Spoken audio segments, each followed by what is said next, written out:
মুহতারাম হাজিরিন, ঐতিহ্যবাহী গোপাখালী পূর্বপাড়া মসজিদের উদ্যোগে আয়োজিত অত্র এলাকাবাসীর সার্বিক সহযোগিতায় আজকে এই সিরাত মাহফিলে উপস্থিত আছেন আমার বন্ধুবর, একান্ত প্রিয় ব্যক্তিত্ব এবং আপনাদের মসজিদের সম্মানিত ইমাম খতিব হাফেজ হযরত মাওলানা আব্দুল্লাহ আল মামুন। আল্লাহ সুবহানাহু ওয়া তাআলা তার এই গোলামকে দ্বীনের খেদমতের জন্য আমৃত্যু পর্যন্ত কবুল করুন। সকলে বলেন আল্লাহুম্মা আমিন। আজকের এই মহতী অনুষ্ঠানে উপস্থিত আছেন শেরে তাজ মাথার উৎসমতুল্য শ্রদ্ধা ভাজন মুরব্বিয়ানে কিরাম, তারুণের উচ্ছ্বাসিয়ে যৌবনের জীবনা নিয়ে খালিদ বিন ওয়ালিদ রাদিয়াল্লাহু তাআলা আনহুর উত্তরসূরি, গাজী সালাউদ্দিন আইয়ুবী রাহিমাহুল্লাহর উত্তরসূরি,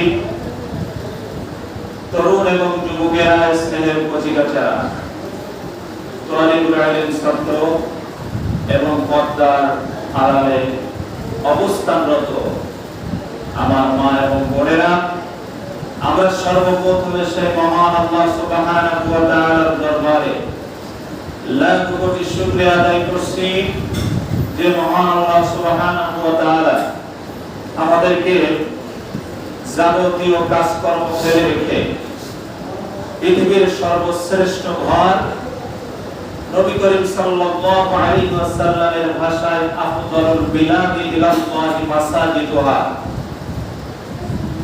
পৃথিবীর ভিতরে যত জায়গা আছে সমস্ত জায়গার ভিতরে শ্রেষ্ঠ জায়গা হলো মসজিদ।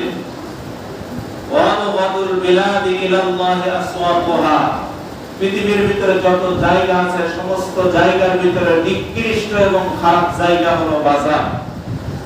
আল্লাহ সুবহানাহু ওয়া তাআলার প্রিয় নবীজির ভাষায় আমরা এখন অবস্থান করছি পৃথিবীর সর্বশ্রেষ্ঠ জায়গায়। সুবহানাল্লাহ। সে আল্লাহর ঘরে আমরা সমবেত হয়েছে আজকে এই সিরাতের অনুষ্ঠানে। এজন্য দিল থেকে, প্রাণ থেকে, হৃদয়ের সবটুকু আবেগ উজাড় করে দিয়ে মনের মণিকোঠা থেকে, অন্তরের স্থল থেকে শুকরিয়া আদায় করছি। সকলে করছি আলহামদুলিল্লাহ। আর একবার সমস্যায় করছি আলহামদুলিল্লাহ। রব্বানা লাকাল হামদ, হামদান কাসীরান তাইয়িবান মুবারাকান ফীহি, ইয়া রাব্বি লাকাল হামদু কামা ইয়ানবাগী লিজালালি ওয়াজহিকা ওয়া আযীমি সুলতানিকা। আমরা প্রশংসা করলাম কার? আল্লাহ। প্রশংসা পাওয়ার একমাত্র যিনি আছেন তিনি কে? আল্লাহ। কিন্তু ইতিপূর্বে 16টা বছর স্বৈরাচার যখন ক্ষমতায় ছিল, আমরা বহু নেতাকে যখন মঞ্চে বক্তৃতা দিতে দেখেছি, বক্তব্য দেওয়ার সময় দেওয়া হয়েছে 10 মিনিট, কিন্তু নেতা নেত্রীর প্রশংসা করতে করতে 8 মিনিট সময় চলে গিয়েছে, মূল বক্তব্য বলার সময় পাই না। হয়েছে কিনা এমনটি হয়েছিল। আমার ভাইরা, আমার প্রশংসা এই 16টা বছর ধরে যতটা হয়েছে, অতটা পরিমাণ প্রশংসা যদি আল্লাহ তাআলা করতে পারত এই বাংলার মানুষ, তাহলে নিঃসন্দেহে এই বাংলার মাটি সোনার মাটিতে পরিণত হয়ে যেত। কথা বলেন ঠিক না ঠিক?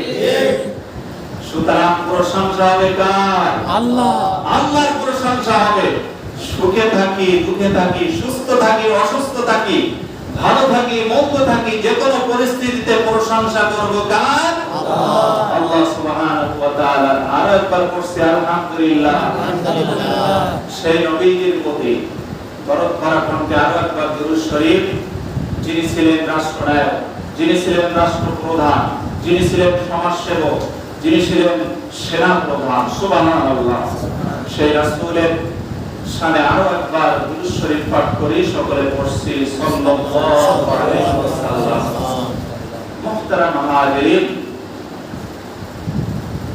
পথভ্রষ্ট মানুষকে হেদায়েতের জন্য যুগে যুগে অসংখ্য নবী রাসূল আল্লাহ সুবহানাহু ওয়া তাআলা এই পৃথিবীর বুকে পাঠিয়েছেন। নবীজির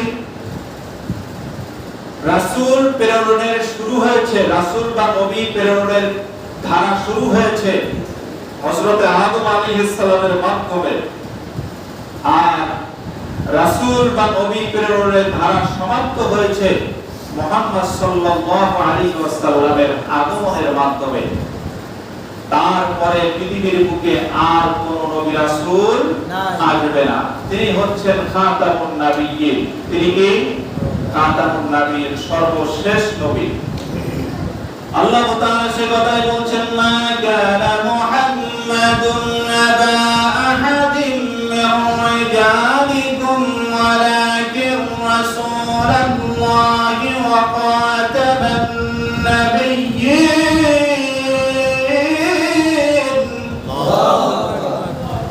আল্লাহ তাআলা বলছেন, মুহাম্মদ সাল্লাল্লাহু আলাইহি ওয়াসাল্লাম, ও পৃথিবীর মানুষেরা, তোমাদের পুরুষদের কারোর পিতা নন, ওয়ালাকিন রাসূলুল্লাহ, বরং তিনি আল্লাহর রাসূল, ও খাতামান নাবিয়্যিন, এবং সর্বশেষ নবী।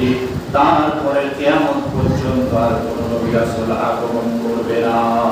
সুবহানাল্লাহ। তিনি সর্বশেষ রাসূল। তিনি চলে গিয়েছেন, তিনি চলে গিয়েছেন, ওহী বন্ধ হয়ে গিয়েছে। তিনি রেখে গিয়েছেন ওহী, আল কোরআনুল কারীম। কোরআন এবং রাসূলের সুন্নাহ, রাসূলের আদর্শ অনুযায়ী মানুষ যদি জীবন যাপন করতে পারে, তাহলে মানুষেরা সঠিক পথের দিশা পেয়ে যাবে। সুবহানাল্লাহ। রাসূলের সুন্নাহগুলো আমাদেরকে গ্রহণ করতে হবে। এই রবিউল আউয়াল মাস উপলক্ষ করে অনেক কিছু হয়ে থাকে। আমার ভাইয়েরা, বিভিন্ন অনুষ্ঠান হয়, বিভিন্ন তাবারুকের ব্যবস্থা হয়। আমি এগুলো করতে নিষেধ করছি না আমার ভাইয়েরা, কিন্তু রবিউল আউয়ালের শিক্ষা যদি মুসলমানের আমরা গ্রহণ করতে না পারি, রাসূল কেন এসেছেন, তার আগমনের উদ্দেশ্য কি ছিল, সেই রাসূলের আদর্শ থেকে আমরা যদি আদর্শ গ্রহণ করতে না পারি, তাহলে এই সিরাতের এই অনুষ্ঠানকে আমাদের জন্য, এই অনুষ্ঠানের সাথে আমাদেরকে বিশ্বাসঘাতকতা করা হয়ে যাবে। ঠিক তাহলে বিশ্বাসঘাতকতা করা হয়ে যাবে। রাসূলের সুন্নাহগুলোকে আমাদের মহব্বত করতে হবে, ভালোবাসতে হবে।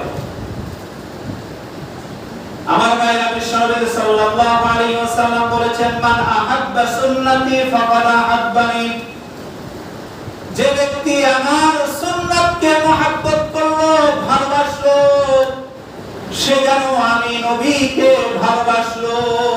সুবহানাল্লাহ। ওয়া মান আহাব্বানি কানা মা'ইয়া ফিল জান্নাহ। আর যে ব্যক্তি আমাকে ভালোবাসলো, আমি নবীকে ভালোবাসলো, কানা মা'ইয়া ফিল জান্নাহ, জান্নাতের ভিতরে আমার সাথে, সে জান্নাতের ভিতরে পাশাপাশি অবস্থান করবে। সুবহানাল্লাহ। রাসূলের সুন্নাহকে গ্রহণ করতে হবে, তাহলে এই রাসূলকে ভালোবাসেন বলে এটা প্রমাণিত হবে। রাসূলের মুখে দাড়ি ছিল কি ছিল না? তাহলে দাড়িটা রাখার দরকার আছে কি না? আমার নবীজি যে সমস্ত কাজগুলো করেছেন, সেই সমস্ত কাজগুলো আমাদের করতে হবে, তাহলে রাসূলকে ভালোবাসি বলে প্রমাণিত হবে। তিনি এসেছিলেন গোটা বিশ্ব জাহানের জন্য সতর্ককারী হিসাবে, সুসংবাদদাতা হিসাবে। আমার কথা নয়, শুরুতেই যে আয়াতে কারিমা আমি আপনাদের সম্মুখে তেলাওয়াত করেছি, আল্লাহ রাব্বুল আলামিন বলেন, ওয়া মা আরসালনাকা ইল্লা কাফাতান লিন-নাসি বাশীরান ওয়া নাযীরা। আল্লাহু আকবার। আল্লাহ তাআলা বলেন, ওয়া মা আরসালনাকা ইল্লা কাফাতান লিন-নাস। গোটা বিশ্ব মানব জাতির জন্য আমি মুহাম্মদ সাল্লাল্লাহু আলাইহি ওয়াসাল্লামকে বাশীরান, মানে সুসংবাদদাতা হিসাবে, ওয়া নাযীরা, এবং সতর্ককারী হিসাবে পৃথিবীর বুকে তাকে পাঠিয়েছে। সুবহানাল্লাহ। তিনি গোটা বিশ্ব জাহানের জন্য রহমত হিসেবে এসেছেন, গোটা বিশ্ব জাহানের জন্য রহমত হিসেবে এসেছেন। আল্লাহ তাআলা কত সুন্দর করে বলছেন, ওয়া আরসালনাকা ইল্লা রাহমাতাল লিল আলামিন।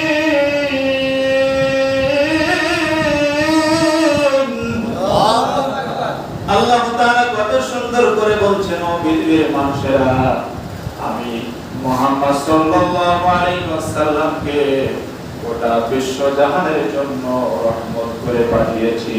সুবহানাল্লাহ।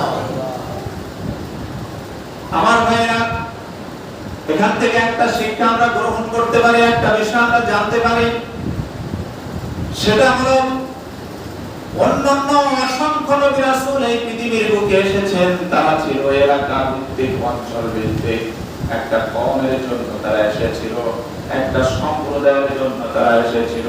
কিন্তু মুহাম্মদ সাল্লাল্লাহু আলাইহি ওয়াসাল্লাম কোন এলাকা ভিত্তিক শুধু নবী নন, কোন কওম ভিত্তিক বা কোন সম্প্রদায় ভিত্তিক নবী নন। মুহাম্মদ সাল্লাল্লাহু আলাইহি ওয়াসাল্লাম গোটা বিশ্ব জাহানের জন্য রাসূল হিসেবে এসেছে। সুবহানাল্লাহ। রাসূল আগমন করেছে, সেখান থেকে শুরু করে আজ পর্যন্ত যত মানুষ এসেছে, বর্তমান পৃথিবীতে প্রায় 750 কোটি মানুষ বাস করে। আমাদের বাংলাদেশের মানুষের সংখ্যা কত? 18 কোটি নাকি?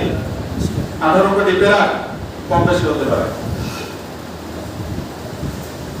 18 কোটি মানুষ, তামাম বিশ্বে প্রায় 750 কোটি মানুষ বাস করে। এর ভিতরে হিন্দু আছে, আছে না নাই? আছে। খ্রিস্টান আছে, ইহুদি আছে, বৌদ্ধ আছে, অন্যান্য অনেক জাতি, অন্যান্য অনেক সম্প্রদায় আছে। এবং কিয়ামত পর্যন্ত পৃথিবীর বুকে যত মানুষ আসবে, সমস্ত মানুষের জন্য আল্লাহ তাআলা মুহাম্মদ সাল্লাল্লাহু আলাইহি ওয়াসাল্লামকে রাসূল করে পাঠিয়েছেন। সুবহানাল্লাহ। মুসলমানরা শুধুমাত্র দাবি করতে পারবে না যে মুহাম্মদ সাল্লাল্লাহু আলাইহি ওয়াসাল্লাম তিনি শুধু আমাদের নবী, তিনি হিন্দুদের নবী, তিনি খ্রিস্টানদের নবী, তিনি অগ্নি পূজক তাদের জন্য নবী। মানে সতর্ককারী হিসেবে তিনি এসেছেন, গোটা বিশ্ব জাহানের মানব জাতির জন্য তিনি এসেছেন। কিন্তু দুর্ভাগ্যজনক হলো সত্য বিষয়, অন্যান্য জাতি বা অন্যান্য সম্প্রদায়ের লোকেরা মুহাম্মদ সাল্লাল্লাহু আলাইহি ওয়াসাল্লামকে রাসূল হিসেবে গ্রহণ করতে পারে না। এটা হলো তাদের চরম দুর্ভাগ্যের বিষয়। কথা বলে ঠিক না ঠিক? সম্মানিত ভাইরা, সেই রাসূল এই পৃথিবীর বুকে এসেছে 570 খ্রিস্টাব্দে। 570 খ্রিস্টাব্দে মা আমিনার ঘরকে আলোকিত করে আপনার আমার নবী বিশ্বনবী মুহাম্মদুর রাসূলুল্লাহ সাল্লাল্লাহু আলাইহি ওয়াসাল্লাম আগমন করেছেন। হযরত আমিনা বলেন, শিশু মুহাম্মদ, আমার পরিজাত টুকরা সন্তান যখন আমার ঘরে চলে আসলো, গোটা ঘরটা আলোয় আলোকিত হয়ে গেল। শুধু তাই নয়, আমি একটা আলো দেখতে পেলাম, আমি একটা নূর দেখতে পেলাম। সেই নূর, সেই আলোটা সিরিয়ার প্রাসাদ পর্যন্ত, সিরিয়ার প্রাসাদগুলো পর্যন্ত সেই আলোয় আলোকিত হতে আমি দেখতে পেয়েছি। সুবহানাল্লাহ। এর ব্যাখ্যাটা হলো এই যে সিরিয়ার প্রাসাদগুলো, রাসূল জন্মগ্রহণ করছেন মক্কায়, সেখান থেকে সিরিয়া অনেক পথ, সিরিয়ার প্রাসাদগুলো আলোকিত হতে দেখেছেন। মুহাদ্দিসিন ইকরাম এই হাদিসের ব্যাখ্যা করতে গিয়ে বলেছেন যে রাসূল সাল্লাল্লাহু আলাইহি ওয়াসাল্লাম জীবিত থাকা অবস্থায় সিরিয়া পর্যন্ত ইসলামের আলো পৌঁছে গিয়েছিল। সকলে বলেন সুবহানাল্লাহ। এবং তারপরে গোটা বিশ্বময় ইসলামের দাওয়াত, কোরআনের দাওয়াত গোটা বিশ্বময় ছড়িয়ে গিয়েছে সেই রাসূলের মাধ্যমে, সাহাবায়ে কিরাম রিদওয়ানুল্লাহি তাআলা আলাইহিম আজমাইনদের মাধ্যমে। সকলে বলেন সুবহানাল্লাহ। আমার ভাইরা, এখন একটা গুরুত্বপূর্ণ বিষয়, সেই নবীজি এসেছেন, সেই নবীজি আসার লক্ষ্যটা কি ছিল, উদ্দেশ্যটা কি ছিল, এটা আমাদেরকে জানতে হবে। আমরা যে এই মজলিসে এসেছি, এই মসজিদের ভিতরে সিরাতের এই অনুষ্ঠানে এসেছি, আমাদের একটা উদ্দেশ্য আছে কিনা? আছে কিনা ভাই? উদ্দেশ্য কি তাবারুক? এটা কি মূল উদ্দেশ্য?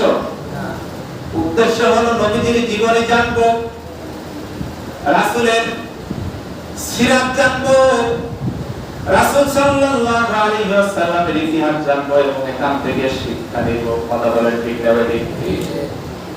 এই উদ্দেশ্য যদি হয় তাহলে এই অনুষ্ঠানটা একটা ইবাদত হয়ে যাবে। সুবহানাল্লাহ। রাসূলের কথা হচ্ছে এখানে আল্লাহর জিকির করা ইবাদত কিনা? হ্যাঁ, আল্লাহর জিকির করা ইবাদত। জিকির ইলাহি মানে আল্লাহর জিকির করা যেমনি ইবাদত, জিকির হাবিবি তেমনি ইবাদত। সুবহানাল্লাহ। জিকির হাবিবি রাসূলের জীবন বৃত্তান্ত নিয়ে আলোচনা করা, এটাও ইবাদত। সুবহানাল্লাহ। তার কারণ রাসূলের জীবনটা হলো কোরআন। রাসূলের জীবনটা কি? আর আপনারা উত্তর দেন না কেন? রাসূলের জীবনটা হলো কোরআন। আম্মা জান আয়েশা সিদ্দিকা রাদিয়াল্লাহু তাআলা আনহার কাছে কিছু সংখ্যক সাহাবী এসে প্রশ্ন করলেন, নবীজির জীবনী কেমন ছিল, রাসূল কেমন ব্যক্তি ছিল? আম্মা জান আয়েশা সিদ্দিকা রাদিয়াল্লাহু তাআলা আনহা কত সুন্দর করে জবাব দিলেন, কানা খুলুকুল কোরআন, নবীজির জীবনী হলো কোরআন। সুবহানাল্লাহ। তোমরা কোরআন পড়ো, কোরআন পড়লে রাসূলের চরিত্র, রাসূলের আদর্শ, রাসূলের জীবনী তোমরা পেয়ে যাবে। সুবহানাল্লাহ বলেন। তাহলে জিকির ইলাহি যেমন ইবাদত, জিকির হাবিবি তেমন ইবাদত। সুবহানাল্লাহ বলেন।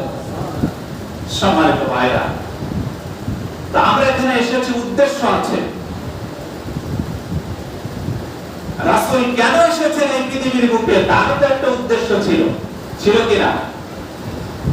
আপনি যদি কোরআনের কাছে প্রশ্ন করেন, কোরআন কোরআন তুমি জবাব দিয়ে দাও, মুহাম্মদুর রাসূলুল্লাহ সাল্লাল্লাহু আলাইহি ওয়াসাল্লাম এই পৃথিবীর বুকে কেন এসেছিলেন, এই প্রশ্ন যদি আপনি কোরআনের কাছে করেন, কোরআন সুন্দর করে জবাব দিচ্ছে, ওয়াল্লাযী আরসালা রাসূলাহু বিল হুদা ওয়া দীনিল হক লিইয়ুযহিরাহু আলা দ্দীনি কুল্লিহি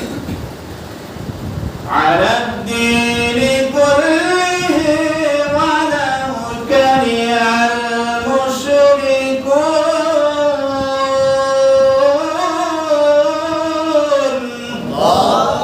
আমার আল্লাহ পাক রব্বুল আলামিন বলেন, হুয়া মানে তিনি, আল্লাযী মানে যিনি, আরসালা মানে পাঠিয়েছেন, রাসূলাহু তার রাসূলকে, বিল হুদা, হুদা মানে কোরআন, হুদা মানে কি? কোরআন। হুদাল লিল মুত্তাকিন, হুদাল লিল কি? মুত্তাকিন, অর্থাৎ মুত্তাকিদের জন্য এই কোরআন হেদায়েত, এই কোরআন হেদায়েত হিসেবে এসেছে।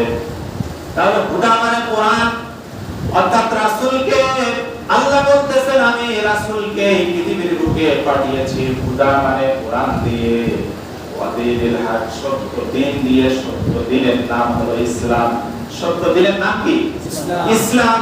তাহলে কোরআন দিয়ে এবং ইসলাম দিয়ে এই পৃথিবীর বুকে আমি মুহাম্মদ সাল্লাল্লাহু আলাইহি ওয়াসাল্লামকে পাঠিয়েছি সমস্ত দিনের উপরে, সমস্ত তন্ত্রের উপরে, সমস্ত মন্ত্রের উপরে, সমস্ত মতবাদের উপরে ইসলামকে বিজয় করার জন্য, আল্লাহর দ্বীনকে বিজয় করার জন্য, কোরআনের শাসন প্রতিষ্ঠিত করার জন্য, দ্বীন কায়েমের জন্য বিশ্ব নবীকে এই পৃথিবীর বুকে পাঠিয়েছেন।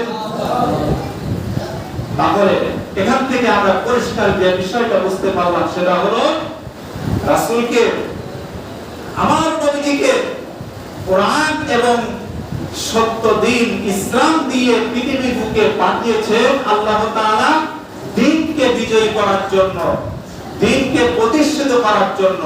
আপনাদের কাছে আমার প্রশ্ন, এই বাংলাদেশে কি দিন বিজয়ী আছে?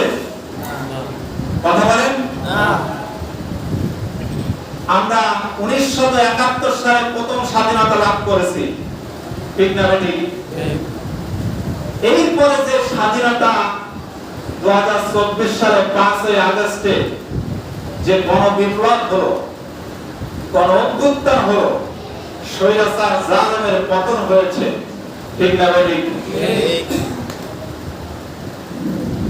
জালেমরা কখনো চিরস্থায়ী থাকতে পারে না, তাদের ক্ষমতা অবশ্যই পরিসমাপ্তি হবে। যদিও আমরা উপলব্ধি করতে পারি না যে এত তাড়াতাড়ি পতন হয়ে যাবে। আমরা তো মনে করছিলাম যে আল্লাহ ছাড়া এর নামানোর কেউ নাই, এত আন্দোলন হয়েছে, এত কিছু হয়েছে, আর কত মানুষের জীবন যে চলে গিয়েছে, ইতিহাস হয়ে আছে। 2009 সালে দেশপ্রেমিক 57 জন সেনা কর্মকর্তাকে নির্মমভাবে, নিষ্ঠুরভাবে হত্যা করেছে। এরপরে 2012 সালে আল্লামা দেলাওয়ার হোসেন সাইদ রাহিমাহুল্লাহ যখন ফাঁসির রায় দিল, তখন তার বিরুদ্ধে রাজপথে আন্দোলন করতে যে ইসলাম প্রেমিক, তাওহীদ প্রেমিক জনতারা তারা জীবন দিয়েছিল 250 এরপরে 2013 সালে শাপলা চত্বরে হেফাজত ইসলামের নেতা কর্মীদেরকে রাতের বেলায় অত্যন্ত নির্মমভাবে, নিষ্ঠুরভাবে হত্যা করেছে। এছাড়াও কত মানুষকে যে গুম করেছে, হত্যা করেছে, মিথ্যা মামলা দিয়ে হয়রানি করেছে। এরপরে আয়নাঘরের ইতিহাস তো আমরা কেউ জানতাম না। আয়নাঘরের ইতিহাস কি এর ইতিপূর্বে কেউ শুনেছি আমরা? এই যে আয়নাঘরে কত মানুষকে, একটা মানুষকে জীবন্ত কবরের ভিতরে রাখলে কি অবস্থা হবে বলেন? চোখ বাঁধা, সামনে হাত বাঁধা। আপনাকে যদি জীবন্ত একটা দিন কবরের ভিতরে রাখা হয়, আপনি আমি কি থাকতে পারবো? হ্যাঁ, অসম্ভব কিনা? একটা মানুষকে 8 বছর 10 বছর ধরে আয়নাঘরের ভিতরে রাখা হয়েছে। এইভাবে কত মানুষকে নির্যাতন করা হয়েছে, জুলুম করা হয়েছে। এরপরে 2024 সালে এই ছাত্রদের গণ অভ্যুত্থানে স্বৈরাচার ক্ষমতাকে টিকিয়ে রাখার জন্য, ক্ষমতাকে প্রতিষ্ঠিত রাখার জন্য বিভিন্নভাবে সে চেষ্টা করেছে, সংগ্রাম করেছে, এবং শেষ পর্যন্ত যখন দেখলো আর কোনো দিক থেকে সম্ভব হচ্ছে না, যে সময় বিমানে উঠতেছেন উনি, বিমানে ওঠার সময় পুলিশের আইজি কে ডেকে বলতেছে, দেখো তো এখনো গুলি করে মাঠ পরিষ্কার করা যায় কিনা। বিভিন্ন বাহিনীর প্রধানদের কাছে ফোন করে বলতেছে, দেখো তো এখনো ময়দান পরিষ্কার করা যায় কিনা। তখন প্রত্যেক বাহিনীর প্রধান বললেন, আমাদের অনুকূলের বাইরে, আমাদের সাধ্যের বাইরে এই যে গণ অভ্যুত্থান ছাত্ররা করতেছে, এবং ছাত্রদের সাথে তাদের পিতামাতা, অভিভাবক, বিভিন্ন দলের, বিভিন্ন সংগঠনের লোকজন যেভাবে রাস্তায় নেমে এসেছে, কত লক্ষ লক্ষ মানুষ তারা চলে আসতেছে, এখন আর গুলি করে মানুষকে দমিয়ে রাখা সম্ভব নয়।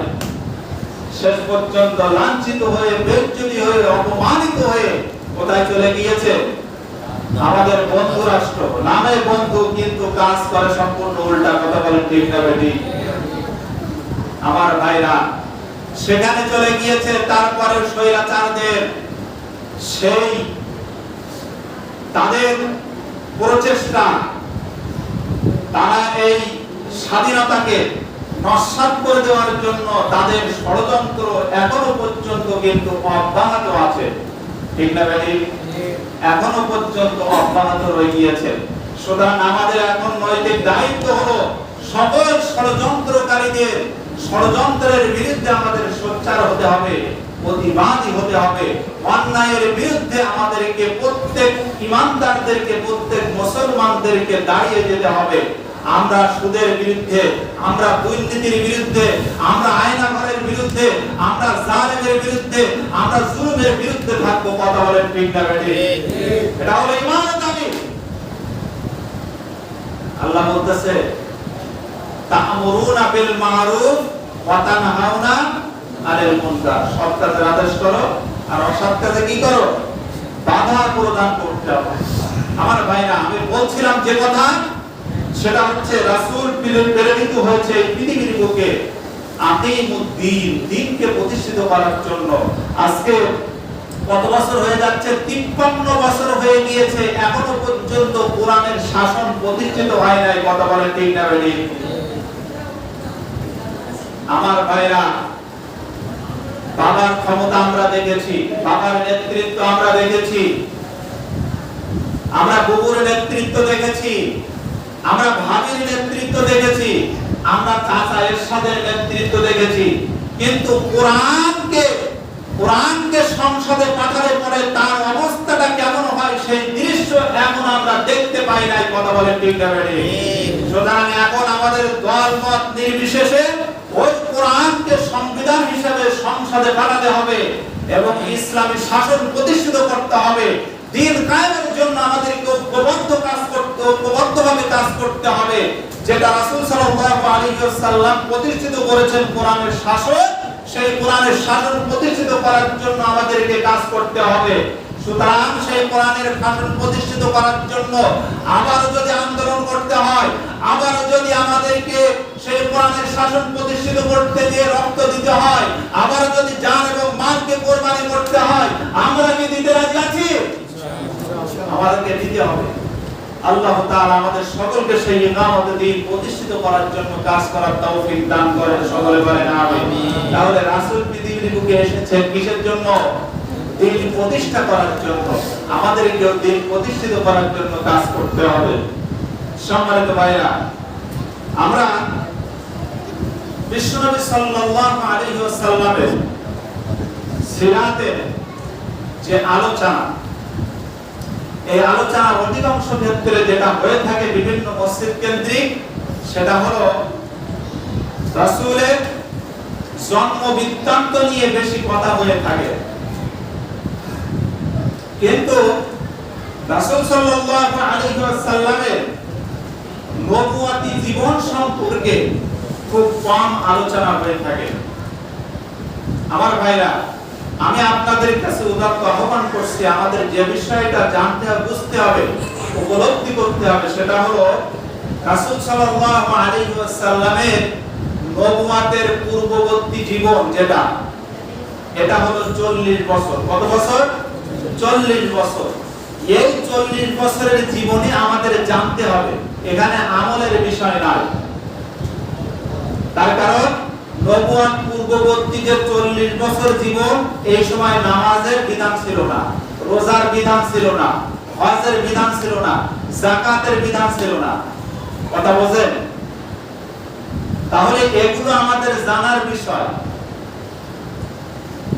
কিন্তু আমল করার বিষয় হলো নবুয়তের পরবর্তী 23 বছর। তার কারণ কোরআন নাযিল হয়েছে নবীজির 40 বছর বয়সে, 40 বছর পর থেকে তারপর কোরআন নাযিল হয়েছে। 40 বছরের আগ পর্যন্ত কোরআনের কিন্তু একটা হরফও নাযিল হয় না, একটা সূরা, একটা আয়াত নাযিল হয় না। এই জিনিসটাকে আমরা বুঝতে পারতেছি? তাহলে আমি যেটা বোঝাতে চাচ্ছি সেটা হলো নবুয়ত পূর্ববর্তী জীবন, এটা হলো আমাদের জানার বিষয়, আমল করার বিষয় নয়। আমল করার বিষয় হলো নবুয়ত পরবর্তী যে 23 বছর জীবন, এই 23 বছরের জিন্দেগি, এই জিন্দেগিটা আমাদের বেশি বেশি জানতে হবে, এই জিন্দেগিটা আমাদের বেশি বেশি জেনে এখান থেকে আমল করতে হবে। তার কারণ শেষ 23 বছরে রাসূলের উপরে কোরআন এসেছে, আল্লাহর পক্ষ থেকে ওহী এসেছে। সুবহানাল্লাহ বলেন। আমার ভাইরা, বিশ্বনবী সাল্লাল্লাহু আলাইহি ওয়াসাল্লাম 40 বছর বয়সে হেরা গুহায় বসে তিনি গবেষণা করছিলেন, চিন্তা ভাবনা করছিলেন যে এই জাহিলি সমাজকে কিভাবে দূর করে একটা আলোর সমাজ কিভাবে তৈরি করা যায়, সমাজ থেকে কিভাবে দুর্নীতি মুক্ত সমাজ বানানো যায়, কিভাবে সুদ ঘুষ মুক্ত সমাজ বানানো যায়, কিভাবে জুলুম মুক্ত সমাজ তৈরি করা যায়, এই সমস্ত বিষয় নিয়ে রাসূল আকরাম সাল্লাল্লাহু আলাইহি ওয়াসাল্লাম হেরা গুহায় বসে গবেষণা করছিলেন। কোথায়? হেরা গুহায়। কোথায় বলেন? হেরা গুহায় বসে গবেষণা করছিলেন। আল্লাহ তাআলা সর্বপ্রথম ওহী নিয়ে হযরত জিবরাইলকে পাঠিয়ে দিলেন। সুবহানাল্লাহ। জিবরাইল আলাইহিস সালাম আসলেন রাসূলের কাছে।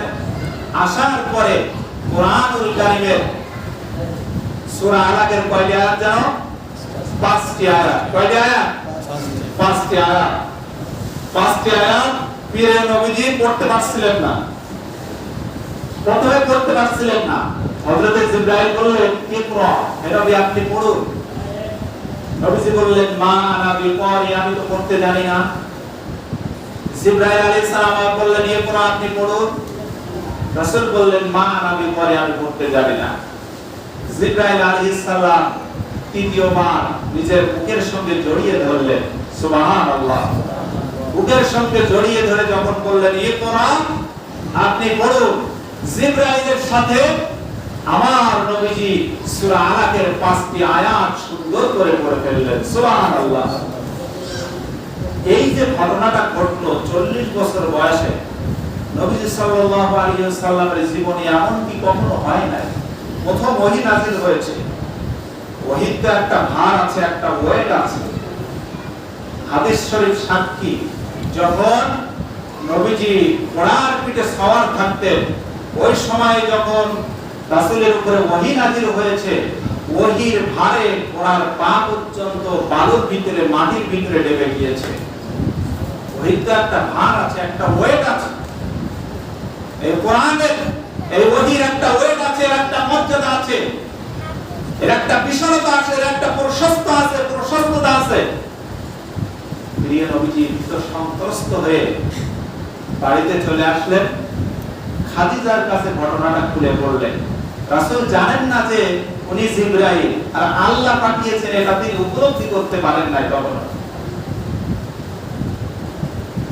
খাদিজাকে এসে বললেন সাম্মিলুনি সাম্মিলুনি, আমাকে ঢেকে দাও, আমার গায়ে জ্বর এসে গিয়েছে, আমি ভীত সন্ত্রস্ত হয়ে পড়েছি।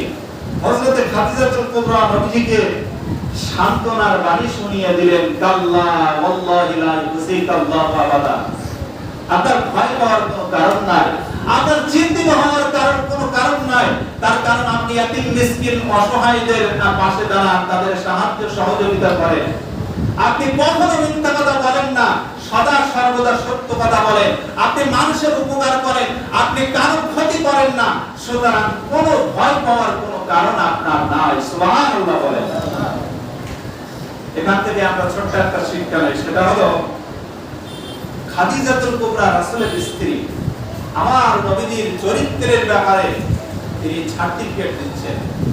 কত সুন্দর মানুষ তিনি ছিলেন, কত সোনার মানুষ তিনি ছিলেন। আজকে আমাদের স্ত্রীরা, তাদের কাছে কি এই সার্টিফিকেট আমরা পাবো?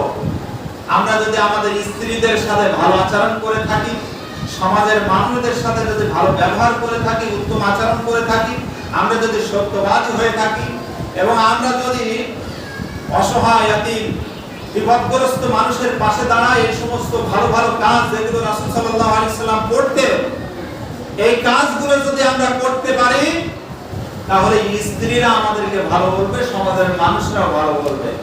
কিন্তু অধিকাংশ ক্ষেত্রে, স্বামীর ক্ষেত্রে যে জিনিসটা হয়ে থাকে, যদি স্ত্রীদের কাছে জিজ্ঞাসা করা হয়, তাহলে বলবে ওর মতন 2 নাম্বার ব্যক্তি আর সমাজের ভিতরে নাই। আমার ভাইরা, স্বামী হিসেবে কত আদর্শবান স্বামী আমার নবী ছিলেন। তার স্ত্রী সার্টিফিকেট দিচ্ছেন। যাও, লম্বা আলোচনা, আমি যদি আলোচনা করতে যাই তাহলে আরো দীর্ঘ হয়ে যাবে। সম্মানিত ভাইরা, খাদিজাতুল কুবরা রাদিয়াল্লাহু তাআলা আনহা তিনি চলে গেলেন তার চাচাতো ভাই তাওরাত কিতাবের পণ্ডিত ছিলেন যিনি, ওয়ারাকা বিন নাওফলের কাছে। ওয়ারাকা বিন নাওফল তাওরাত কিতাবের পণ্ডিত ছিল। তাওরাত কিতাব এবং পৃথিবীর বুকে যত কিতাব আল্লাহ তাআলা নাযিল করেছেন, প্রত্যেক কিতাবের ভিতরে বিশ্বনবীর আগমনের ব্যাপারে সুসংবাদ দেওয়া হয়েছিল। সুবহানাল্লাহ। ওয়ারাকা বিন নাওফল যখন খাদিজার মুখ থেকে বিশ্বনবীর সাথে ঘটে যাওয়া এই ঘটনা শুনলেন। শোনার পরে বললেন, হাদান নামুসুল্লাযী নাযালাল্লাহু মূসা, এই ফেরেশতা তো সেই ফেরেশতা যেই ফেরেশতা হযরত মূসা আলাইহিস সালামের উপরে আগমন করেছিল। সেই জিবরাইল ফেরেশতা তোমার স্বামীর কাছে এসেছে। সুতরাং তোমার স্বামী সাধারণ কোনো মানুষ নয়, তোমার স্বামী হলো আখির জামানার পয়গম্বর বিশ্বনবী মুহাম্মদ রাসূলুল্লাহ সাল্লাল্লাহু আলাইহি ওয়াসাল্লাম। সুবহানাল্লাহ। আমার ভাইরা, আচ্ছা আযান দিতে হবে, আযানের সময় গেছে, ঠিক আছে? আযানের পরে তাহলে আমরা আলোচনা করে শেষ করে দিব। কি সবার মনোযোগ আছে তো? আলোচনার দিকে মনোযোগ আছে সবার? ভালো লাগছে না? ভালো লাগছে? সম্মানিত ভাইরা, আমি 40 বছরের পরবর্তী জীবন আপনাদের সম্মুখে বলার জন্য চেষ্টা করতেছি। এইভাবে যখন ওহী নিয়ে আসলেন, ওহী নিয়ে আসার পরে রাসূল সাল্লাল্লাহু আলাইহি ওয়াসাল্লাম 3 বছর গোপনে দাওয়াতি কাজ করেছেন। কয় বছর? আমি আপনাদের সম্মুখে কথা বলছি, আপনাদেরকে দাওয়াত দিচ্ছি, রাসূলের সিরাত থেকে আলোচনা করছি। এটা গোপন ভাবে আলোচনা করছি, দাওয়াত দিচ্ছি না প্রকাশ্য ভাবে দিচ্ছি? প্রকাশ্য ভাবে। কিন্তু নবীজির ওহী পাওয়ার পরে 3টা বছর এরকম সুযোগ হয় নাই, গোপনীয় ভাবে দাওয়াতি কাজ করেছিলেন। এই দাওয়াতি কাজ আমাদের করার দরকার কিনা ভাই? হ্যাঁ, দাওয়াতি কাজ করা আমাদের জন্য অপরিহার্য কিনা? আমাদের জন্য অপরিহার্য। ও আনফুসাকুম ওয়া আহলিকুম নারা, নিজের জাহান্নামের আগুন থেকে বাঁচো, নিজের আহার পরিবর্গ যারা আছে তাদেরকেও জাহান্নামের আগুন থেকে বাঁচাও। উদউ ইলা সাবিলি রাব্বিকা বিল হিকমা, রবের দিকে মানুষকে আহ্বান করো হিকমতের সাথে। ওমান আহসানু কাওলান মিম্মান দাআ ইলাল্লাহ, আল্লাহ দাওয়াতি কাজ করতে বলেছেন। আমরা কি দাওয়াতি কাজ করি? আমাদের দাওয়াতি কাজ করতে হবে। রাসূলের আদর্শ যদি আমরা গ্রহণ করতে চাই, আমাদেরকে দাওয়াতি কাজ করতে হবে। আমরা যত বেশি দাওয়াতি কাজ করব, তত বেশি মানুষ ইসলামের দিকে আসবে, ইসলামের পথে আসবে, দীক্ষিত হবে। সমাজের প্রত্যেকটা মানুষের কাছে আমাদের দাওয়াত দিতে হবে, দাওয়াত পৌঁছিয়ে দিতে হবে। আমরা যদি পৌঁছিয়ে দিতে ব্যর্থ হই, যে আমাদের ময়দানে কিন্তু তারা অভিযোগ করতে পারে যে আল্লাহ, আমি তো দাওয়াত পাই নাই। সমাজের অনেক ভালো মানুষ যারা তোমার দ্বীনের পথে চলেছে, কিন্তু দ্বীনের পথে আসার জন্য তারা আমাদেরকে উদ্বুদ্ধ করে না, আমরা কিন্তু সেই ক্ষেত্রে ধরা পড়ে যেতে পারে। এজন্য আমি বিশেষ করে যারা নামাজ পড়ছেন, দ্বীনের পথে চলছেন, তাদের কাছে উদাত্ত আহ্বান করছি, আপনারা বেশি বেশি দাওয়াতি কাজ করুন। এই দাওয়াতি কাজ করা হলো নবিয়ানা কাজ, এই দাওয়াতি কাজ করা হলো রাসূলদের কাজ। সমস্ত নবী রাসূলগণ দাওয়াতি কাজ করেছেন। সুবহানাল্লাহ। তাহলে প্রথম 3 বছর নবীজি গোপনে দাওয়াত দিয়েছেন না প্রকাশ্যভাবে দাওয়াত দিয়েছেন? সবাই বলেন, গোপনে দাওয়াত দিয়েছে।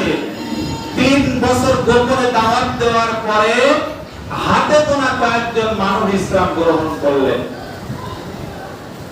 হাদিস শরীফের ভিতরে বলা হয়েছে 40, 42, 45, 40-এর ঊর্ধ্বে এরকম মানুষ, হাতে গোনা কয়েকজন মানুষ 3 বছর দাওয়াত দিয়ে তারা ইসলামের পথে আসলো। আমার ভাইরা, ঈমান গ্রহণ করলো 3 বছর পরে। তখন আল্লাহ তাআলা ওহী নাযিল করে বললেন, নবী হে, আপনি এখন আর গোপনীয় ভাবে দাওয়াত দিলে চলবে না, আপনি এখন প্রকাশ্য ভাবে দাওয়াতি কাজ করুন। আল্লাহ তাআলা বলছেন, ফাসদা বিমা তু'মার ওয়া আরিদ আনিল মুশরিকিন। কাফেরদের অন্তরে, মুশরিকদের অন্তরে যতই জ্বালা পোড়া হোক না কেন, তাদের কাছে অপছন্দনীয় হোক না কেন, আপনি মানুষের কাছে দাওয়াত দিন এখন থেকে প্রকাশ্যভাবে।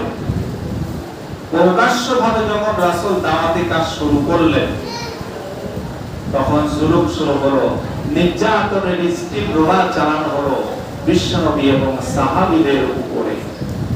সবচেয়ে বেশি নির্যাতিত হয়েছিল গরিব অসহায় সাহাবীরা। এখন দেখেন না, যারা গরিব মানুষ তাদের কোনো মূল্য নাই, তাদের কোনো দাম নাই, কিন্তু যারা টাকাওয়ালা কোটিপতি এই ধরনের ব্যক্তিদের মানুষ বেশি সম্মান করে, ইজ্জত করে। গরিব মানুষ অন্যায় করছে কি করে নাই, তাকে বিভিন্ন ভাবে অপরাধী বানানোর চেষ্টা করা হয়। কিন্তু বড় ধনী ব্যক্তি সে যদি বড় ধরনের অন্যায় করে, তারপরেও সেটাকে ঢাকার জন্য বিভিন্ন ভাবে চেষ্টা করা হয়। কথা বলেন ঠিক না বেশি? প্রকাশ্যভাবে যখন রাসূল দাওয়াতি কাজ করলেন, প্রকাশ্যভাবে দাওয়াত দেওয়ার ফলশ্রুতিতে গরিব মানুষদের উপরে জুলুম নির্যাতন এত বেশি মাত্রা বেড়ে গিয়েছে,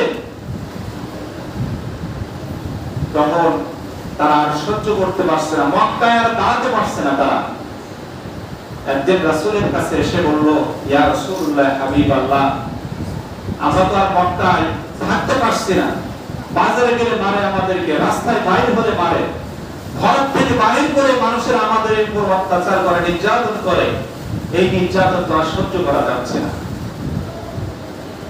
তখন নবীজি বললেন, একটা দেশ আছে যে দেশটার নাম হলো আবিসিনিয়া। ওই আবিসিনিয়ার বাদশার নাম হলো নাজ্জাশী। নাজ্জাশী খুব ভালো মানুষ, রহম দিলের মানুষ, তো সেখানে তোমরা যাইতে পারো। আমার ভাইরা,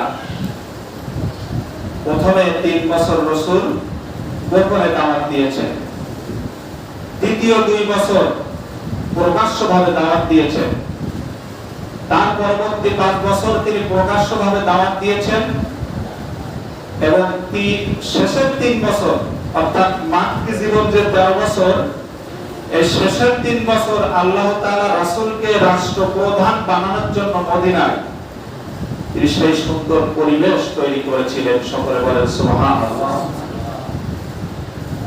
আমরা এই যে রাসূলুল্লাহ সাল্লাল্লাহু আলাইহি ওয়াসাল্লাম ওহী পাওয়ার পর থেকে মাক্কি জীবনে যতদিন ছিলেন, এই সময়টা ছিল 13 বছর, অর্থাৎ 41 থেকে 53 বছর বয়স পর্যন্ত রাসূল মক্কায় ছিলেন, আর 54 থেকে 63 বছর পর্যন্ত রাসূল মদিনায় রাষ্ট্রপ্রধান। তাহলে রাষ্ট্রপ্রধান আমাদের হওয়ার দরকার কিনা? হ্যাঁ, রাষ্ট্রপ্রধান রাসূল সাল্লাল্লাহু আলাইহি ওয়াসাল্লাম তিনি যদি রাষ্ট্রপ্রধান হয়ে থাকেন, তাহলে আজকে এই ধরনের রাসূলের উত্তরসূরি নায়েবে রাসূল যারা, আল উলামা ওয়ারাসাতুল আম্বিয়া, নবীগণের উত্তরসূরি হলো উলামায়ে কেরাম, সেই সমস্ত উলামাদেরকে রাষ্ট্রপ্রধান বানানোর জন্য আজকে আমাদের চেষ্টা করতে হবে। কথা বলে ঠিক না বেঠিক? তার কারণ আলেমরা যদি সংসদে ঢোকে, সমাজের ভিতরে দুর্নীতি হবে না, মানুষ দুর্নীতি করতে পারবে না। আলেমরা যদি সমাজে এই সংসদের ভিতরে ঢোকে, তাহলে জুলুম, অত্যাচার, নির্যাতন, সুদ, ঘুষ, জেনা, ব্যভিচার এগুলো বন্ধ হওয়া সম্ভব। বিদেশে হাজার হাজার কোটি টাকা আর পাচার হবে না। সুবহানাল্লাহ বলে। বাংলাদেশ জামাত ইসলামের 2 জন মন্ত্রী হয়েছিল, একজন আলী হাসান মোহাম্মদ মুজাহিদ, আরেকজন হলো মতিউর রহমান নিজামী রাহিমাহুল্লাহ, শহীদ মতিউর রহমান নিজামী, যাদেরকে পরিকল্পিতভাবে হত্যা করেছে, রাজাকারের ট্যাগ লাগিয়ে, মানবতা বিরোধী বানিয়ে। তো তারা যখন মন্ত্রী ছিলেন, একটি টাকা দুর্নীতি করার অভিযোগ হাসিনা তালাশ করে তাদের পায় নাই। সুবহানাল্লাহ বলে। শুধু তাই না, ইতিহাস হয়ে আছে মতিউর রহমান নিজামী, তিনি যে বাজেটের টাকা, যে টাকা উদ্বৃত্ত ছিল, সেই টাকা উনি আবার সরকারের কোষাগারে সংসদে তিনি ফিরিয়ে দিয়েছিলেন। সুবহানাল্লাহ। আর সালমানের রহমা একা কত কোটি টাকা বিদেশে পাচার করতে বলেন? প্রত্যেকটা মন্ত্রী, প্রত্যেকটা এমপি, প্রত্যেকটা সরকারি কর্মকর্তা, উদ্যোক্তা, বিশেষ করে যারা ওই স্বৈরাচারের পক্ষ হয়ে কাজ করেছে, জালিম সরকারের পক্ষ হয়ে যারা কাজ করেছে, প্রত্যেকটা মানুষ তারা দুর্নীতি করেছে। তারা লুটপাট করেছে, দেশের টাকা তারা বিদেশে পাচার করেছে। আমি আজকে সাতক্ষীরায় ছিলাম সারাদিন, সকাল 8টায় ঢুকছি, আমাদের একটা পিসিসির একটা প্রশিক্ষণ ছিল। তো খুলনা অঞ্চলের একজন প্রখ্যাত আলেমে দ্বীন ডক্টর আবুল কালাম আজাদ উনি বলছিলেন যে বাংলাদেশের প্রত্যেকটি নাগরিক যে টাকা বর্তমান ঋণ আছে বাংলাদেশ সরকার, অন্তর্বর্তীকালীন সরকার, প্রত্যেকটা মানুষের মাথার উপরে যদি দেওয়া হয় তাহলে প্রত্যেকটা মানুষ 2 লক্ষ করে টাকা ঋণ আছে। কত লক্ষ টাকা? আজকে একটা বাচ্চা জন্মগ্রহণ করছে, সে বাচ্চাটা 2 লক্ষ টাকা ঋণের বোঝা নিয়ে সে কিন্তু জন্মগ্রহণ করলো। কথা বোঝা যাচ্ছে? তাহলে সংসদের ভিতরে যদি আমরা ভালো মানুষ, ইমানদার, তাকওয়া, মুত্তাকি, পরহেজগার ব্যক্তিদেরকে যদি পাঠাতে না পারি, ওই স্বৈরাচার, ওই জুলুম বাদলা যদি আবার ক্ষমতায় চলে আসে, তাহলে কিন্তু দুর্নীতি হতেই থাকবে, এটা ঠেকানো যাবে না। কথা বলেন ঠিক না ঠিক? সুতরাং ভালো মানুষদের পাঠানোর জন্য ঐক্যবদ্ধভাবে আমাদের এখানে কাজ করতে হবে। সম্মানিত ভাইরা, তাহলে মাক্কি জীবন 13 বছর। কত বছর? সবাই একটু বলছেন, কত বছর? 13 বছর। 3, 2, 5, 3, এটা মনে রাখেন। প্রথম ধাপে 3 বছর, 3 বছর রাসূল গোপনীয়ভাবে দাওয়াত দিয়েছেন, এটা বলছি কিনা? দ্বিতীয় ধাপে 2 বছর। এই দ্বিতীয় ধাপে নবীজি প্রকাশ্যভাবে দাওয়াত দিয়েছেন। দাওয়াত দেওয়ার ফলশ্রুতিতে যখন জুলুম নির্যাতন হয়েছে সাহাবায়ে কিরামদের উপরে, সাহাবায়ে কিরামরা বললেন, রাসূল বললেন যে একটা দেশ আছে আবিসিনিয়া, সেখানে বাদশা নাজ্জাশী রহমতের মানুষ, খুব ভালো মানুষ, সেখানে তোমরা যে আশ্রয় গ্রহণ করতে পারো। আমার ভাইরা, আবিসিনিয়া হিজরত করলো প্রথম ধাপে 15 জন সাহাবী। এই 15 জন সাহাবীর ভিতরে 4 জন মহিলাও ছিল। হিজরত কথাটা বলাটা যতটা সহজ, আমল করাটা কি অতটা সহজ? অতটা সহজ নয়। আজকে যদি আপনাদেরকে বলা হয়, আমাদেরকে যদি বলা হয়, আমাকে যদি বলা হয় হিজরত করে চলে যেতে হবে ওই আপনার আফগানিস্তানে, পাকিস্তানে, ওই মিশরে চলে যেতে হবে, বাড়ি ঘর জায়গা জমি টাকা পয়সা ব্যাংক ব্যালেন্স সন্তান সন্ততি আত্মীয় স্বজন সব ত্যাগ করে হিজরত করে চলে যেতে হবে, আমরা কয়জন এই আমলটা করতে পারবো বলেন? হিজরত কথাটা বলাটা যতটা সহজ, আমল করাটা ততটা সহজ নয়। আল্লাযীনা হাজারু ওয়াল্লাযীনা আওয়াউ ওয়া নাসারু, সূরা তাওবা পড়ে, সেখানে হিজরতের গুরুত্বের কথা আল্লাহ তাআলা বলছেন। প্রথম ধাপে চলে গেল কতজন? 15 জন। 15 জনের ভিতরে কতজন মহিলা? সবাই বলেন। আলোচনা ভালো লাগছে না, গল্প আকারে হচ্ছে, এই জন্য এটা আমাদের জানতে হবে, বুঝতে হবে। এই অনুযায়ী আমাদের জীবনকে আসলে দিনকে প্রতিষ্ঠা করার জন্য যারা কাজ করেছে, যারা দাওয়াতি কাজ করেছে, তাদের উপর জুলুম হয়েছে, নির্যাতন হয়েছে। সম্মানিত ভাইরা, তাহলে প্রথম ধাপে 15 জন। দ্বিতীয় ধাপে আবিসিনিয়ায় হিজরত করলো 86 জন। কতজন? 86 এবং 15 কত হচ্ছে? 101 জন। 101 জন এই 2 ধাপে মক্কা থেকে হিজরত করে আবিসিনিয়ার বাদশা নাজ্জাশীর দরবারে চলে গেলেন। এখন এই 101 জন যখন আবিসিনিয়ায় চলে গেল, মক্কার কাফেররা তারা সংসদে এক জায়গায় একত্রিত হয়ে বলল যে মুসলমানরা ওই দেশে গেল কেন? তারা ওই দেশে যাবে কেন? এই যাওয়াটাই তাদের অপরাধ, যাওয়াটাই তাদের অন্যায়। যেভাবে হোক ওদেরকে আবিসিনিয়া থেকে মক্কায় ফিরিয়ে আনতে হবে। ফিরিয়ে আনলে তাদের উপর জুলুম করা যাবে, নির্যাতন করা যাবে। কথা বুঝেন? যেভাবে হোক তাদেরকে ফিরিয়ে আনতে হবে। তারা সংসদে সিদ্ধান্ত গ্রহণ করলো, কাফেররা আবু জেহেল, উতবা, শাইবা, মুগীরা, তারা সিদ্ধান্ত গ্রহণ করলো। এখন তারা 2 জনকে প্রতিনিধি করলো। একজন হলো আবু জেহেলের ভাই, আরেকজন হলো আমর ইবনুল আস, তিনি তখনও কালেমা পড়ে মুসলমান হন নাই। এই 2 জনকে পাঠিয়ে দিল প্রতিনিধি করে, কুরাইশদের প্রতিনিধি করে পাঠিয়ে দিল। চলে গেল তারা, যে বাদশা নাজ্জাশীর কাছে বলতেছে, বাদশা আপনাকে আমরা অনেক মহব্বত করি, ভালোবাসি, এবং আমার দেশের যারা দায়িত্বশীল, যারা সরকার, আবু জেহেল, উতবা, শাইবা, মুগীরা, এরা আপনাকে অত্যন্ত মহব্বত করে, শ্রদ্ধা করে, ভালোবাসে। আমার দেশের কিছু পথ প্রকৃতির লোক, কিছু খারাপ লোক, কিছু সন্ত্রাসী, কিছু জঙ্গি তারা বসবাস করে এবং আমার দেশকে একেবারে অশান্ত করে দিয়েছে তারা। তো এই জঙ্গি সন্ত্রাসীরা আপনার দেশে আশ্রয় গ্রহণ করেছে, আপনার দেশকেও তারা অশান্ত করে দিবে। সুতরাং আপনার দেশটা অন্তত ভালো থাকুক, তাদেরকে ফিরিয়ে দেন, আমার দেশে নিয়ে যায়, আমাদের দেশে নিয়ে যায়। যার অসুবিধা হয়, যার অশান্তি হয়, আমার দেশে হোক, আপনার দেশটা অন্তত ভালো থাকুক।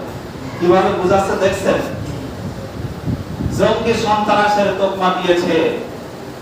16 বছরের ইতিহাস দেখেন, যাদেরকে জঙ্গি সন্ত্রাসের তোকমা দিয়েছে তারাই হচ্ছে মানবতার পক্ষে কাজ করেছে। কথা বলেন ঠিক না বেঠিক? জামাত ইসলামী, ইসলামী ছাত্র শিবির, ইসলামী আন্দোলনের কর্মীদেরকে, হেফাজতে ইসলামদেরকে জঙ্গি সন্ত্রাস বলে তোকমা দিয়েছিল এই জালেম সরকার। অথচ আজকে যখন স্বৈরাচারের পতন হয়েছে, পতন হওয়ার পরে ইচ্ছা করলে যারা 16টা বছর ধরে অত্যাচার করেছে, নির্যাতন করেছে এবং এদের পক্ষে যারা সহযোগিতা করেছে তাদেরকে বিভিন্ন ভাবে হত্যা করতে পারত, কিন্তু এদের পাহারাদার হয়ে গেল। মন্দিরগুলো পাহারা দিল কারা বলেন? মন্দিরগুলো আজকে পাহারা দিল কারা? 5 আগস্টের পরে তারা কিন্তু সাধারণ নাটক করতে চেয়েছিল যে তাদের দলের লোক দিয়ে মন্দিরগুলো ভাঙচুর করে বলবে এই দেখো, বিশ্ববাসীর কাছে দেখাবে, ভারতের কাছে দেখাবে যে আমার দেশের এই সন্ত্রাসীরা, এই জঙ্গিরা দেখো তারা এই করতেছে। আজকে যদি পাহারা না দিত তাহলে কিন্তু দেশের পরিবেশ আরো অস্থিতিশীল হয়ে যেত, অন্যরকম হয়ে যেত। আমার ভাইরা, তো সেই সময়ে জঙ্গি সন্ত্রাসের তোকমা দিয়েছিল এই আবু জেহেলের গোষ্ঠীরা। এখনো বাপু আবু জেহেলের গোষ্ঠী যারা, তারাও কিন্তু জঙ্গি সন্ত্রাসের তোকমা দিয়েছে। কথা বলেন ঠিক না বেঠিক? সম্মানিত ভাইরা, ইতিহাস শেষ পর্যন্ত বাদশা চিন্তা করলো, নাজ্জাশী চিন্তা করলো, তাই তো এদের বিরুদ্ধে এত খারাপ কথা বলছে, তো এদের কাছে একটু বিষয়টা শুনি। ওই একসাথে একজনকে ডাক দিলেন। একসাথে একজনের আমির ছিলেন রাসূলের চাচাতো ভাই জাফর ইবনে আবি তালিব রাদিয়াল্লাহু তাআলা আনহু। আল্লাহু আকবার। ইসলাম একটা সুশৃঙ্খল জাতি। রাসূল বলেছেন তোমরা দুইজন যদি যাও, দুইজনের মধ্য থেকে একজনকে আমির বানিয়ে নাও। একসাথে একজনের নেতৃত্ব দিচ্ছে, আমির হয়েছে হযরতে জাফর ইবনে আবি তালিব। জাফর ইবনে আবি তালিবের কাছে যখন প্রশ্ন করছে, জাফর ইবনে আবি তালিব কোরআন দিয়ে সুন্দর করে উত্তর দিচ্ছেন। সুবহানাল্লাহ। উত্তর দিতে দিতে সূরাতুল মারিয়ামের কয়েকটি রুকু যখন ওই নাজ্জাশীর সামনে তেলাওয়াত করলো, বাদশা নাজ্জাশী কোরআনুল কারীমের তেলাওয়াত শুনে চোখের পানি আর আটকাতে পারলেন না, চোখ দিয়ে টপ টপ করে পানি নিচে পড়তে লাগলো। এক পর্যায়ে বাদশা নাজ্জাশী কাঁদতে কাঁদতে বলল যে আমি তো মনে করেছিলাম তোমরা সাধারণ কোনো ব্যক্তি, তো আমি যেটা দেখতেছি, আমি তো তাওরাত কিতাব পড়েছি, তাওরাত কিতাব অনুযায়ী আমি যেটা বুঝতেছি যে তাওরাত কিতাবের পরে যে কিতাব নাযিল হওয়ার কথা, অর্থাৎ শেষ জামানে একটা কিতাব নাযিল হবে, একজন রাসূল আগমন করবে, সেই রাসূলের উপরে যে কোরআন নাযিল হওয়ার কথা ছিল সেই কোরআন তো তোমরা আমার সামনে তেলাওয়াত করছো এবং সেই রাসূল তো পৃথিবীর বুকে চলে এসেছে। সবাই বলেন আল্লাহু আকবার। বাদশা নাজ্জাশী এক পর্যায়ে ঘোষণা করলো, এখন থেকে আপনাদের মতো ভালো মানুষ তো আর কাউকে দেখছি না। আপনাদেরকে বলা হয়েছিল সন্ত্রাস, আপনাদেরকে বলা হয়েছিল জঙ্গি, আপনাদেরকে বলা হয়েছিল খারাপ মানুষ। এখন থেকে আপনারা যতদিন ইচ্ছা ততদিন পর্যন্ত রাষ্ট্রীয় মেহমান হিসেবে আমার এই বাদশা, আমার এই দরবারে আপনারা থাকবেন। সুবহানাল্লাহ। তাহলে এরা ক্ষতি করতে চেয়েছিলেন মুসলমানদের, ইমানদারদের বিরুদ্ধে, অথচ এদের কথার ফলশ্রুতিতে মুসলমানদের, ইমানদারদের লাভ হয়েছে না ক্ষতি হয়েছে? লাভ হয়েছে। ইসলামের ইতিহাসটাই এমন, ইসলামকে যারা বেশি ক্ষতি করতে চায় ইসলামকে যত বেশি ক্ষতি করতে চাওয়া হয় তত বেশি ইসলাম বিকশিত হয়ে যায়। সুবহানাল্লাহ। তাম পৃথিবীর মানুষেরা অস্ট্রেলিয়া, স্পেন, এরপর হলো আমেরিকা, ইংল্যান্ড, তারা মনে করছিল যে বাংলাদেশ জামাত ইসলামের ছাত্র শিবির, ইসলামী আন্দোলন, এই সমস্ত এরা সব জঙ্গি, হুজুরেরা সব জঙ্গি, সন্ত্রাস। কিন্তু স্বৈরাচার 15টা 16টা বছর যে জুলুম করেছে, অত্যাচার করেছে, পতনের পরে সারা বিশ্বের সমস্ত অমুসলিমরা, সমস্ত মুসলমানরা তারা দেখতেছে এরাই তো হলো প্রকৃত দেশের প্রকৃত, এরাই হলো ভালো মানুষ, এরাই হচ্ছে প্রকৃত মানবতার বন্ধু। সকলে বলে সুবহানাল্লাহ। আমার ভাইরা, এই হলো 2 বছরের সংক্ষিপ্ত ইতিহাস। এবার হচ্ছে 5 বছরের ইতিহাস। এই 5 বছরে কি হয়েছিল সংক্ষিপ্তভাবে বলে দেই। 4 বছরের ইতিহাস, 3, 2, 5, 3 মনে রাখবেন। 3 বছর গোপনে দাওয়াত, 2 বছর প্রকাশ্যে দাওয়াত। প্রকাশ্য দাওয়াত দিতে গিয়ে এই ঘটনা ঘটেছে। 2 বছর শেষ। এবার 46তম বছরে, 46তম বছরে এরা যখন লাঞ্ছিত হয়ে, এই 2 জন রাষ্ট্রদূত যখন লাঞ্ছিত হয়ে মক্কায় ফিরে আসলো, কাফেরেরা চিন্তা করলো যে তাই তো, আমাদের সব ফলের খবর ওরা জেনে গিয়েছে। মক্কায় যে সমস্ত মুসলমানরা ওই সময় ছিল তাদের উপর জুলুম। এবার জুলুম কাকে বলে, কত প্রকার কি কি। হযরত সুমাইয়া রাদিয়াল্লাহু তাআলা আনহাকে কিভাবে নির্মমভাবে শহীদ করা হয়েছে এই ইতিহাস আপনারা জানেন। হযরত বিলালকে কিভাবে কষ্ট দেওয়া হয়েছে মরুভূমির উপরে, এই ইতিহাস আপনারা শুনেছেন। জুলুম কাকে বলে, কত প্রকার কি কি। কিন্তু জুলুম যত করে ইমানদারদের ইমানের পরিধি তত বেড়ে যায়। সুবহানাল্লাহ।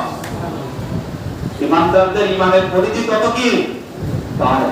এটা হলো ইতিহাস, এটা হলো মুসলমানদের ইতিহাস। মুসলমানদেরকে যত আপনার কষ্ট দেওয়া হয়েছে, জুলুম করা হয়েছে, ষড়যন্ত্র করা হয়েছে, মুসলমানদের ঈমান তত বেড়ে গিয়েছে। সুবহানাল্লাহ।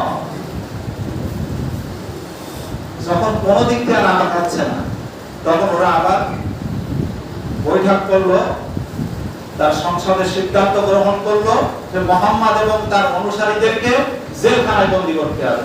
কোথায়? আমার রাসূল জেল খেটেছে কিনা? রাসূলের উত্তরসূরি যারা, তারাও কিন্তু যুগে যুগে জেল খেটেছে। কথা বলে ঠিক না বেঠিক? তাহলে জেলখানা ঈমানের জন্য, কোরআনের পক্ষে কথা বলার জন্য জেলখানা, রাসূলের সুন্নাত, কথা বলে ঠিক না বেঠিক? সত্যের পক্ষে সংগ্রাম করতে যে, কোরআনের আইন প্রতিষ্ঠিত করতে যে প্রয়োজনে জেল খাটতে হয়, তাহলে রাসূলের সুন্নাতকে আমরা গ্রহণ করতে সবাই রাজি আছি। কথা বলেন ঠিক না বেঠিক? 3 বছর কারারুদ্ধ করে রাখলেন। এখন সময় তো শেষ, আপনারা দেখিয়েছেন। 3 বছর কারারুদ্ধ করার পরে রাসূল সাল্লাল্লাহু আলাইহি সাল্লাম জেল থেকে বাইর হয়েছিলেন। এখানে আরো অনেক ইতিহাস আছে। যাও, এইভাবে 50 বছর যখন পার হয়ে গেল, 49 বছর যখন পার হয়ে গেল জেল থেকে বাইরে হওয়ার পরে, নবীজি 49 বছর পার হওয়ার পরে জেল থেকে বাইরে হওয়ার 6 মাস পরে রাসূলের চাচা আবু তালেব মারা গেল। 7 মাস পরে রাসূলের স্ত্রী খাদিজা মারা গেল। মারা যাওয়ার পরে রাসূল দাওয়াতি কাজ করতে গিয়েছিলেন তায়েফে। তায়েফ থেকে অত্যন্ত রক্তাক্ত হয়ে তিনি আবার ফিরে এসেছিলেন। ফিরে আসার পরে 1 বছর পার হওয়ার পরে রাসূল সাল্লাল্লাহু আলাইহি সাল্লাম যখন 50 পূর্ণ হলো, শেষ 3 বছরের ইতিহাস খুব গুরুত্বপূর্ণ। আল্লাহ চাচ্ছেন রাসূলকে রাষ্ট্রপ্রধান বানাবেন, এজন্য মদিনার একটা সুন্দর স্টেজ আল্লাহ রাসূলের জন্য আল্লাহ তাআলা তৈরি করেছিলেন। সুবহানাল্লাহ। সেটাও লম্বা ইতিহাস। যাও, এইভাবে রাসূল রাষ্ট্রপ্রধান হয়েছিলেন। তিনি মদিনার রাষ্ট্রপ্রধান হয়ে কোরআনের শাসন প্রতিষ্ঠিত করেছিলেন। সেই কোরআনের শাসন প্রতিষ্ঠিত করার জন্য আমাদের ঐক্যবদ্ধভাবে কাজ করতে হবে। এটাই হোক আজকের আলোচনার মূল শিক্ষা। আল্লাহ তাআলা আমাদের সকলকে আজকের এই আলোচনা থেকে উপকৃত হওয়ার তৌফিক দান করেন। সকলে বলেন আল্লাহুম্মা আমিন। আর জোরে বলেন আল্লাহুম্মা আমিন। আলহামদুলিল্লাহি রাব্বিল আলামিন।